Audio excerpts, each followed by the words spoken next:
Evangelio según San Marcos, capítulo 4. Este capítulo se titula Parábolas del Reino y el poder del reino. Bienvenidos. Leamos del versículo 1 al 9. Otra vez comenzó Jesús a enseñar junto al mar, y se reunió alrededor de él mucha gente, tanto que, entrando en una barca, se sentó en ella en el mar, y toda la gente estaba en tierra junto al mar, y les enseñaba por parábolas muchas cosas, y les decía en su doctrina: oíd. He aquí el sembrador salió a sembrar. Y al sembrar, aconteció que una parte cayó junto al camino, y vinieron las aves del cielo y la comieron. Otra parte cayó en pedregales donde no tenía mucha tierra, y brotó pronto, porque no tenía profundidad de tierra. Pero salido el sol se quemó, y porque no tenía raíz se secó. Otra parte cayó entre espinos, y los espinos crecieron y la ahogaron, y no dio fruto. Pero otra parte cayó en buena tierra, y dio fruto, pues brotó y creció, y produjo a 30, a 60 y a 100 por uno. Entonces les dijo: el que tiene oídos para oír, oiga. Pues bien, Jesús a menudo utilizaba un barco como su púlpito, podemos ver aquí, pues éste le daba a él un lugar para hablar lejos de la opresión de la multitud. Y también esta misma barca proveía de una buena acústica, y la playa, el mar y el cielo eran probablemente un telón de fondo agradables. Así, cuando Jesús enseñaba desde una barca, seguramente eso era algo nuevo para muchos de los oyentes. Entonces podemos imaginarnos a los críticos decirle al Señor: tú no puedes hacer eso, pues la enseñanza pertenece a la sinagoga o a un lugar apropiado, entre comillas.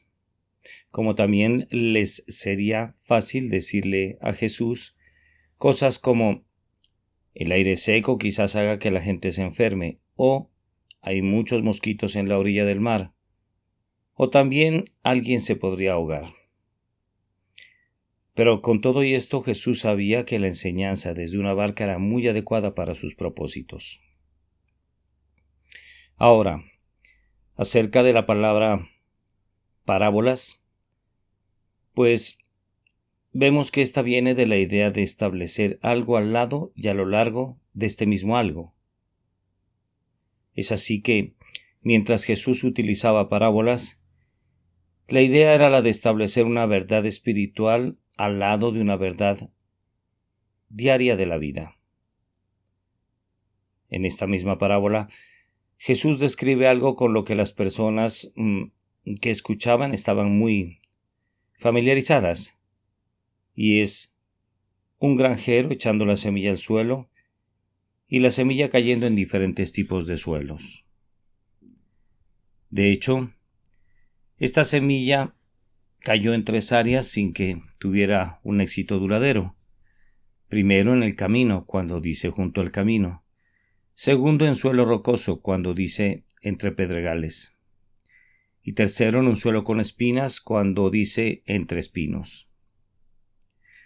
Pero alguna semilla cayó en buena tierra y, aunque esto es comúnmente llamada la parábola del sembrador, pues en realidad debería ser llamada la parábola de los suelos, puesto que aquí la diferencia nunca estará en la semilla, sino más bien en el tipo de suelo en la cual ésta cae. Dice a 30, a 60 y a 100 por uno. Como vemos en esta frase, de las semillas que cayeron en la buena tierra, todas produjeron fruto, pero ninguna de estas semillas produjo en el mismo porcentaje. Ahora leamos del versículo 10 al 12. Cuando estuvo solo, los que estaban cerca de él con los 12 le preguntaron sobre la parábola, y les dijo: A vosotros os es dado saber el misterio del reino de Dios, mas a los que están fuera por parábolas todas las cosas, para que, viendo vean y no perciban, y oyendo oigan y no entiendan, para que no se conviertan y les sean perdonados los pecados. El significado espiritual de la parábola no fue aclarado de manera inmediata para todos, como vemos, por parte del Señor. De esta forma, los discípulos de Jesús, incluyendo a los 12, no sabían lo que Jesús quiso decir, y asimismo le preguntaron sobre la parábola. Jesús contestaría la pregunta de los discípulos acerca de la parábola, pero primero, Él se tomaría el tiempo para enseñarles el por qué Él utilizaba las parábolas en estos casos. De hecho, a los discípulos que tenían hambre de las cosas de Dios, les fue dado saber el misterio del reino de Dios. Así las cosas, a ellos se les podría hablar de una manera sencilla debido a su fe, pero a los muchos otros se les habló comúnmente por medio de parábolas. Al respecto, aquí cabe aclarar que un misterio bíblico no es algo que tú no puedas descifrar, sino que es algo que tú no sabrías a menos que Dios te lo revelara. Pues en el sentido bíblico de la idea, tú puedes saber exactamente lo que es un misterio, pero aún así seguirá siendo un misterio porque no lo hubieras conocido a menos que Dios te lo revelara.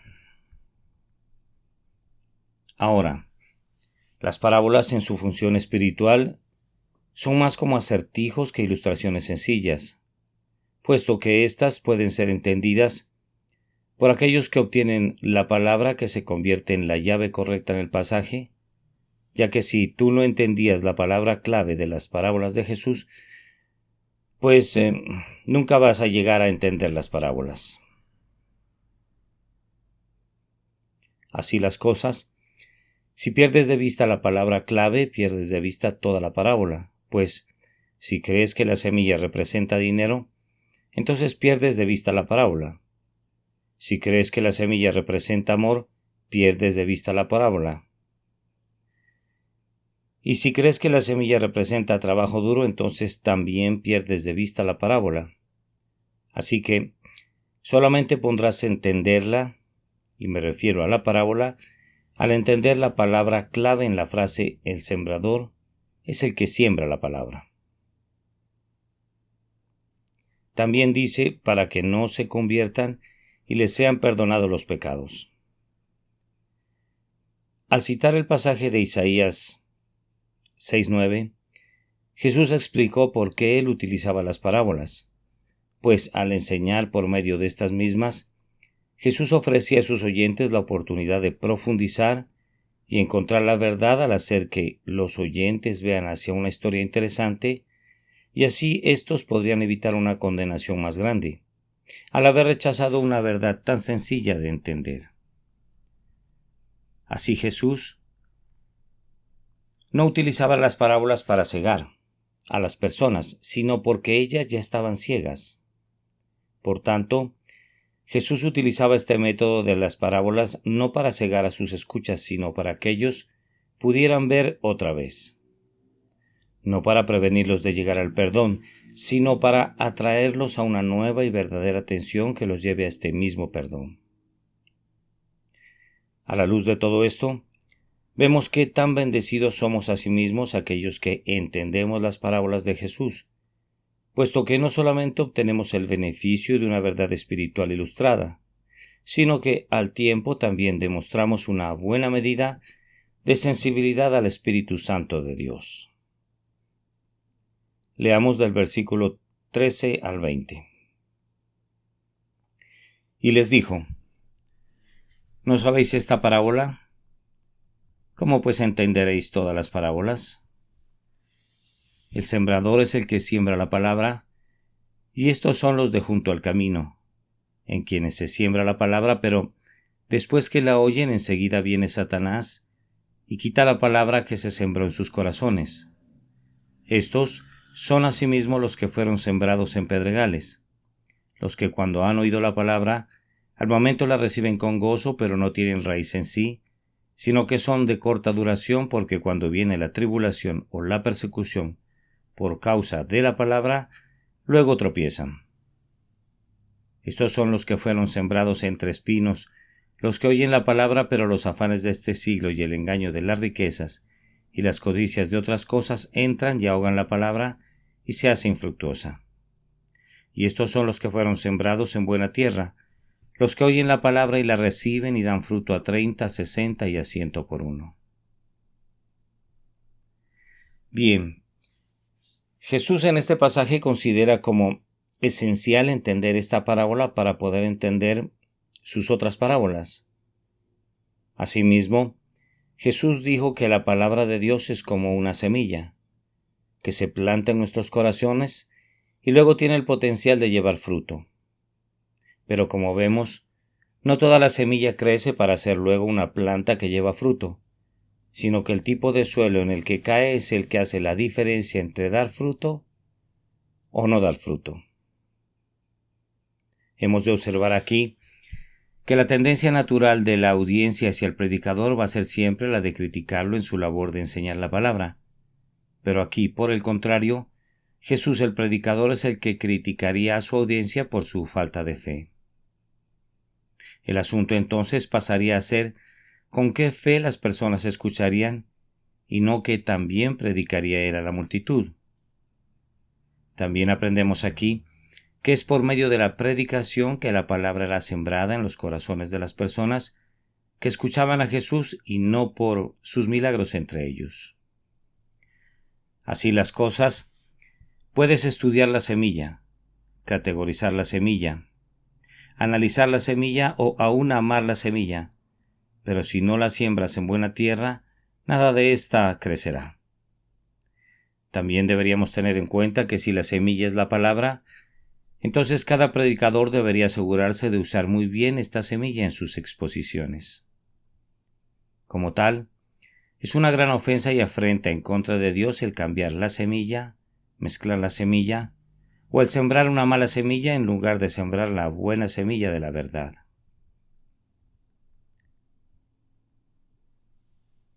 También leemos, y estos son los de junto al camino en quienes se siembra la palabra. Aquí vemos que algunas personas en este mundo son como el suelo junto al camino, suelo que se vuelve difícil porque las personas caminan por encima de este mismo suelo todo el tiempo y lo pisotean para que de esta forma éste se convierta en un camino de uso común. Las personas junto al camino son también por naturaleza duras de corazón hacia la palabra de Dios, y de esta forma no permiten que haya lugar para que la semilla de la palabra penetre en sus vidas. Es por esta razón que la semilla nunca entrará en sus corazones por voluntad propia. Dice, enseguida viene Satanás y quita la palabra que se sembró en sus corazones. Es importante el ver aquí que Satanás detesta la idea de que la palabra de Dios se arraigue en el corazón de la persona, sino que más bien, como un ave de los cielos que se abalanza hacia abajo y arrebata la semilla del suelo, así Satanás intentará siempre remover la semilla de la palabra del corazón de esta persona, y este será el resultado final preferido por el diablo. ¿Cuál es? Que la palabra no tome lugar en la vida del oyente, de modo tal que esta clase de personas nunca llevarán fruto para Dios. No obstante, deberíamos saber que los corazones duros tendrán que ser arados y tratados antes de que puedan recibir la semilla. Y de hecho, este mismo trato puede ser en realidad una experiencia muy dolorosa para este tipo de personas de las que acabamos de hablar. También se lee, estos son asimismo los que fueron sembrados en pedregales, los que cuando han oído la palabra al momento la reciben con gozo, pero no tienen raíz en sí, sino que son de corta duración.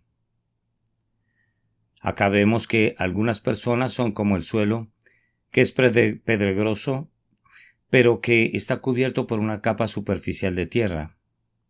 Estos son entonces los que reciben la semilla, de la palabra con un pequeño destello de entusiasmo, mismo entusiasmo que se consumirá rápidamente gracias a la persecución y a la tribulación que vendrá sobre este tipo de personas de las que habla este pasaje. Los oyentes, que son como pedregales, clara y definitivamente no son atacados directamente por Satanás, sino que estos más exactamente serán atacados por la tribulación o la persecución por causa de la misma palabra. Y Jesús sabía muy bien que muchos de los que le escucharan tendrían una inmediata reacción favorable hacia la palabra de Dios. Pero algunos se rendirían cuando se volviera difícil el seguir a través de la persecución a este mismo Jesús que les predicaba. De hecho, algunos que profesan ser cristianos no tienen raíz en sí mismos, sino que sus raíces están en sus padres, en sus amigos cristianos o en su mismo pastor. Y finalmente, estarían los que más vemos hoy en día, cuya religión debe ser sostenida por medio de un ambiente sensacionalista, o de lo contrario se rendirán en el camino. Dice, los que fueron sembrados entre espinos, los que oyen la palabra, pero los afanes de este siglo y el engaño de las riquezas y las codicias de otras cosas entran y ahogan la palabra y se hace infructuosa. En esta clase de suelo lo que vemos es que a algunas personas les ocurre como a la semilla que cayó entre los espinos, pues estas son las que reciben la palabra pero permiten que los intereses y los afanes de este mundo la ahoguen. De modo que podríamos decir que este tipo de suelo es muy fértil, pues la palabra de Dios crece allí, pero tengamos muy en cuenta que también puede crecer allí otras cosas que pertenecen a este mundo y son precisamente estas cosas las que pronto empezarán a desplazar la palabra de Dios en sus corazones.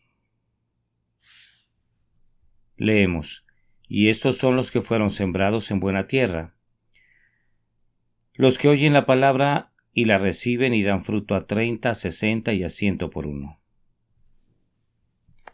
Acá finalmente llegamos a ver que algunas personas son como la buena tierra, puesto que estas son las únicas que reciben la palabra y dan fruto, cumpliendo así el propósito de la semilla en sus vidas.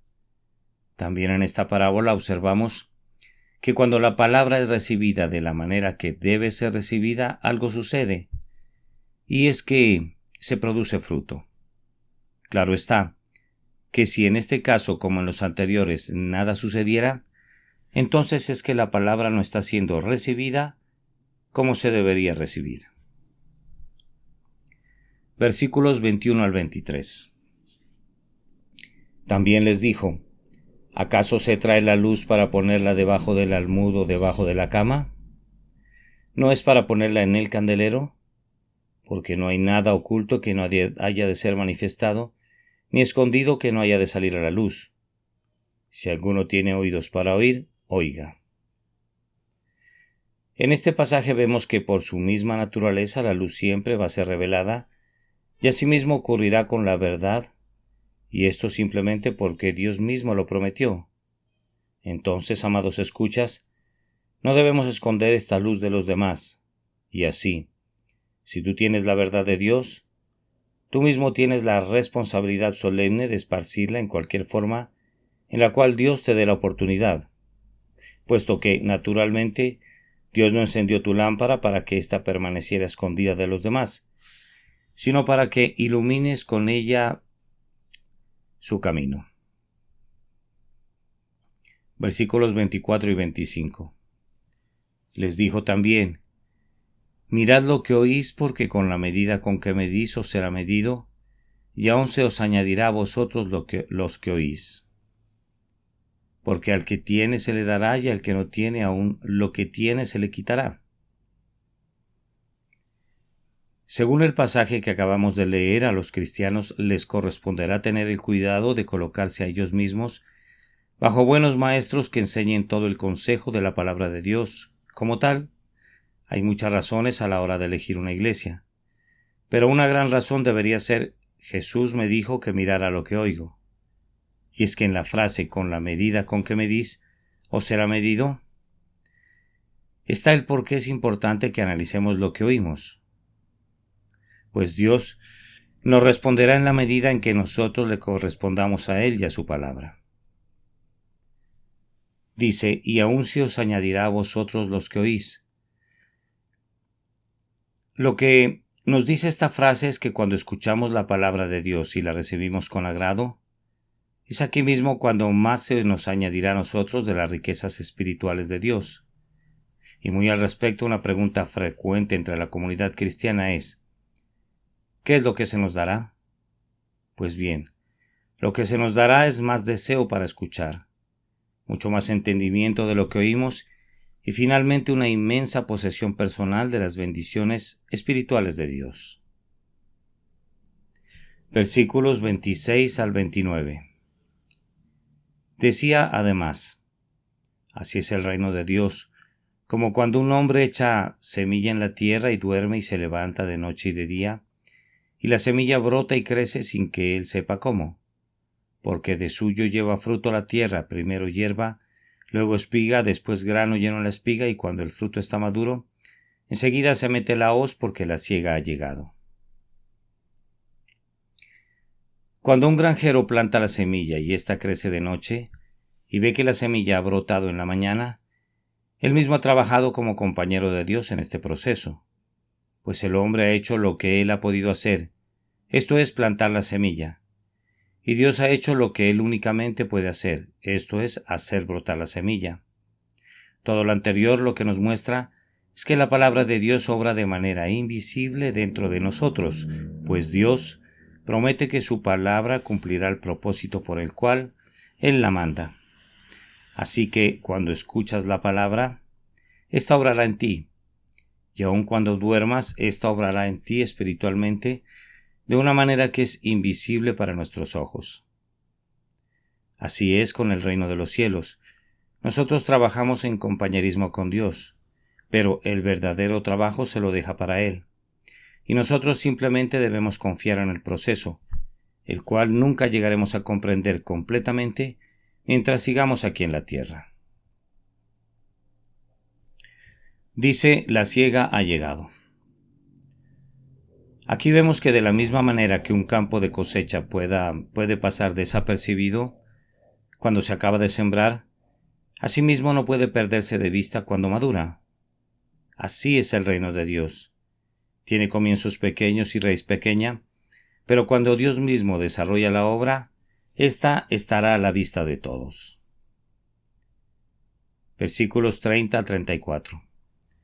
Decía también, ¿a qué haremos semejante al reino de Dios o con qué parábola lo compararemos?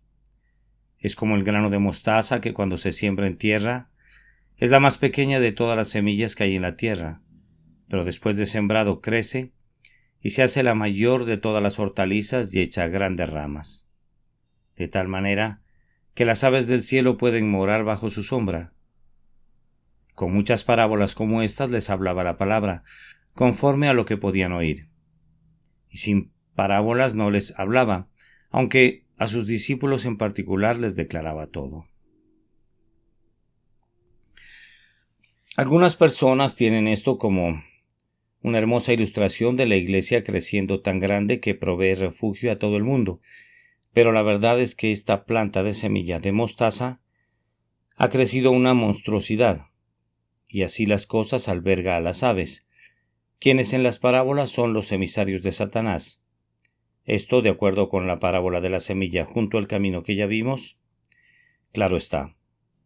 Y es que el crecimiento del reino no resultará en la conversión de todas las personas. De hecho, algo de este monstruoso crecimiento le dará la oportunidad a Satanás de que se meta en el mundo y morando bajo la sombra de este gran árbol, empiece a obrar. Es más, Jesús al considerar el crecimiento de su obra aquí en la tierra, nos recuerda que el tamaño y el estatus no necesariamente se convierten en beneficios para su iglesia. Así, vemos que el cristianismo de la prosperidad, muy de moda hoy en día, ha sido una maldición para el mundo.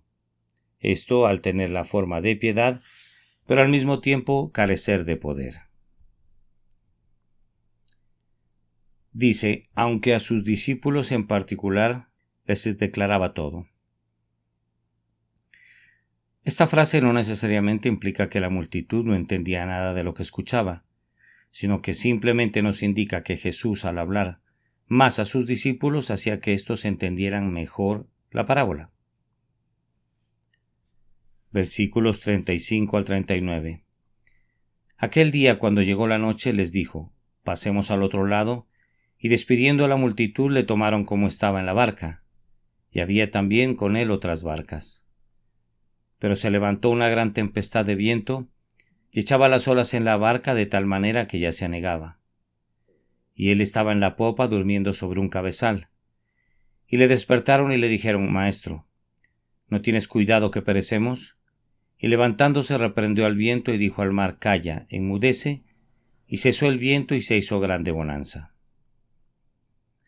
Jesús hizo una promesa positiva a sus discípulos antes de cruzar el mar de Galilea, y en esta palabra él no les dijo perezcamos en medio del mar de Galilea, sino que a través de esta promesa aseguró a sus discípulos que todos pasarían al otro lado junto a él. Jesús enseñaba a la multitud desde una barca justamente a la orilla del mar de Galilea. Mas cuando la enseñanza hubo terminado, él no regresó a la orilla. Él simplemente le dijo a sus discípulos, pasemos al otro lado. Ahora, la enseñanza había terminado. Él estaba cansado. Él estaba deseando un momento de descanso, así que hizo que sus discípulos cruzaran el lago, y ese es el momento en el cual nuestro texto se refiere a le tomaron como estaba. Pues estos no esperaron hasta que trajeran algunos mantos y no enviaron a un mensajero a tierra por alimento, sino que cansado y probablemente hambriento, le tomaron como estaba. Leemos, pero se levantó una gran tempestad de viento. El mar de Galilea es bien conocido por sus tormentas violentas y repentinas. Ahora, la severidad de esta tormenta es mostrada en la reacción de los discípulos cuando le dicen que perecemos.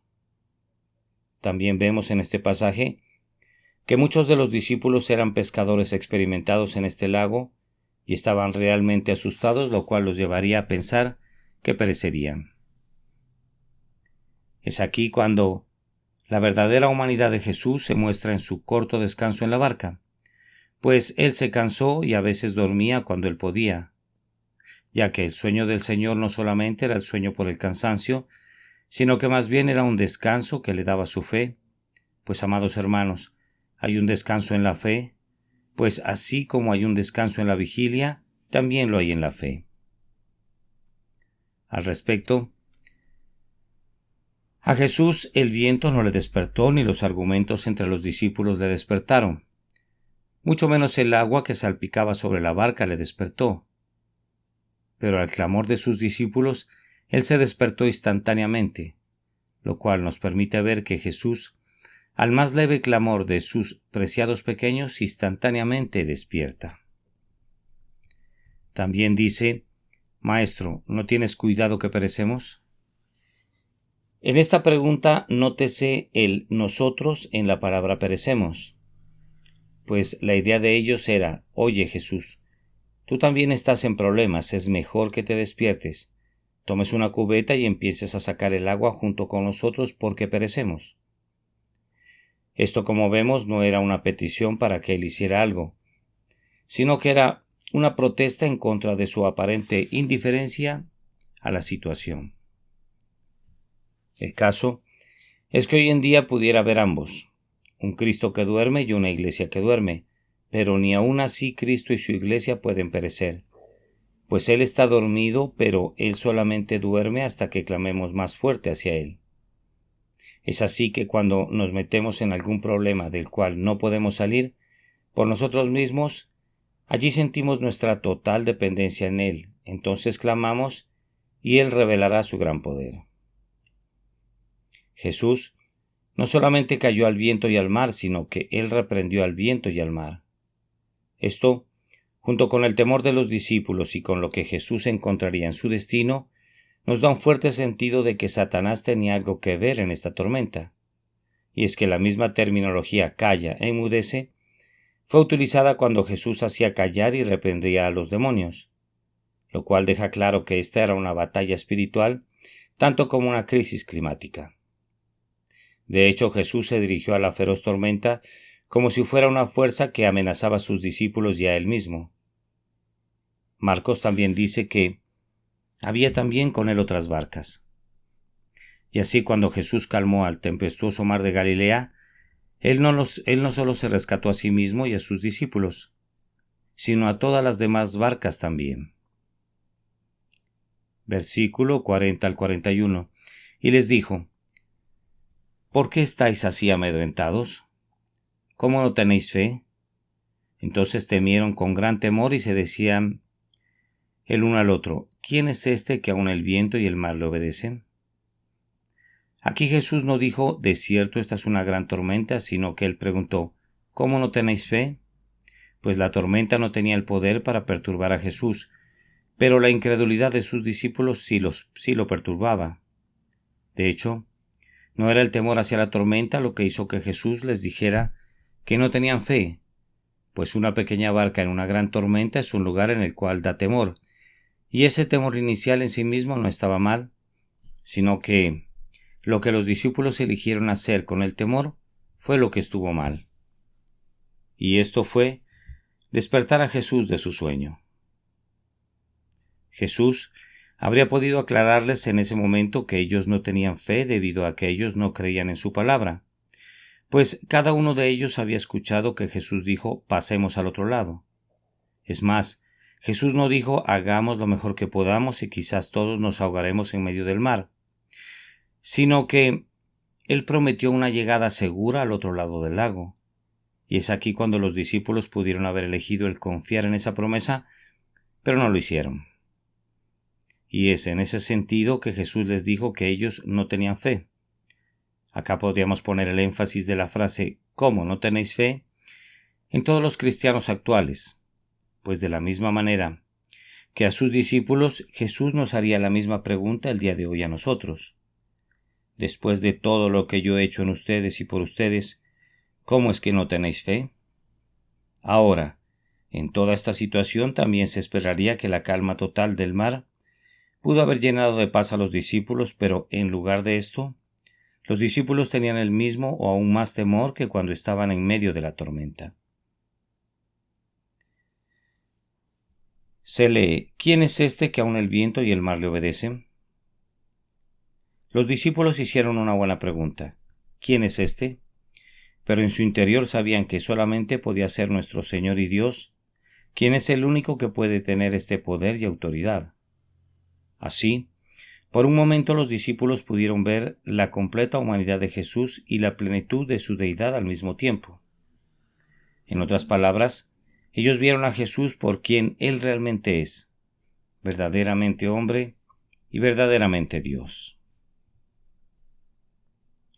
Finalmente, amados, todo este capítulo de Marcos nos muestra el cuidado permanente que Jesús tiene por su pueblo. Pues hoy en día hay muchos cristianos que parecen pensar que la barca de sus vidas se va a hundir. Al respecto, yo mismo estoy cansado de las quejas de algunos de mis hermanos que frecuentemente piensan desde ese punto de vista, y hablo a título personal, como el misionero Luis Mesa. Y es así que a estos mismos les recuerdo que ya es hora de que entendamos que es imposible que el bote se pueda hundir, y la razón es simple: Jesús va a bordo del bote junto a nosotros. Amén.